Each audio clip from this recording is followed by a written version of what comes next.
வணக்கம். இன்னைக்கு நாம பார்க்க போறது சௌந்தர்ய லஹரில் இருக்கக்கூடிய 8வது ஸ்லோகம். இந்த ஸ்லோகத்தை படிக்கிறதுனால ஜனன மரணம் அப்படிங்கிற சுழற்சியில இருந்து மீள முடியும். அதோடு சிறைவாசம் கடன்ல இருந்து மீளவும் இந்த ஸ்லோகத்தை சொல்லலாம். சுகபோகமான வாழ்க்கை அமையவும் இந்த ஸ்லோகத்தை சொல்லலாம். வாங்க இப்ப இந்த ஸ்லோகத்தை பார்க்கலாம். சுதா சிந்தோர் மத்தியே சுரவிடபி வாடி பரிவ்ருதே மணித் வீபே நீபோ பவனவதி சிந்தாமணி குருகே சிவாகாரே மஞ்சே பரமசிவ பரியங்க நிலையாம் பஜந்தித் துவாம் தன்யா கதிசன சிதானந்த லஹரி. இந்த பாடல்ல ஆதிசங்கரர் அம்பாள் வசிக்கக்கூடிய மணித்வீபம் அப்படிங்கிற தீவை பத்தி அழகா குறிப்பிட்டிருக்காரு. அந்த தீவு எப்படி இருக்குமா, அமிர்தத்தால சூழப்பட்ட ஒரு தீவா இருக்குமா. பொதுவா தீவுனாலே தண்ணீரால சூழப்பட்டதா இருக்கும். ஆனா அமிர்தத்தாலேயே சூழப்பட்டதாக அந்த மணித்வீபம் அப்படிங்கிற தீவு இருக்குமா. அந்த தீவுல இருக்கக்கூடிய மரங்கள் எல்லாமே கற்பக மரங்களா இருக்குமா. ஒரு கற்பக மரமே கேட்டதெல்லாம் வழங்கக்கூடியதா இருக்கும். இங்க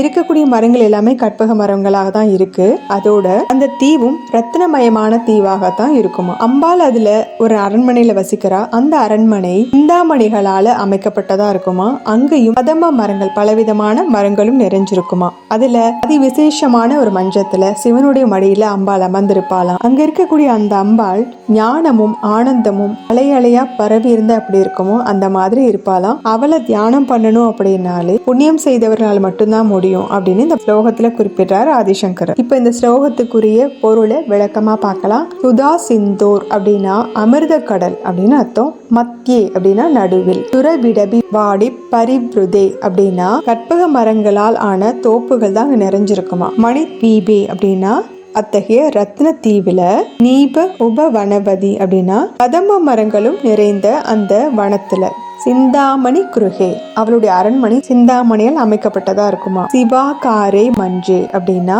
மங்களம் நிறைந்த மஞ்சத்தில் பரமசிவ பரியங்க நிலையாம் அப்படின்னா சிவனுடைய மடியில்.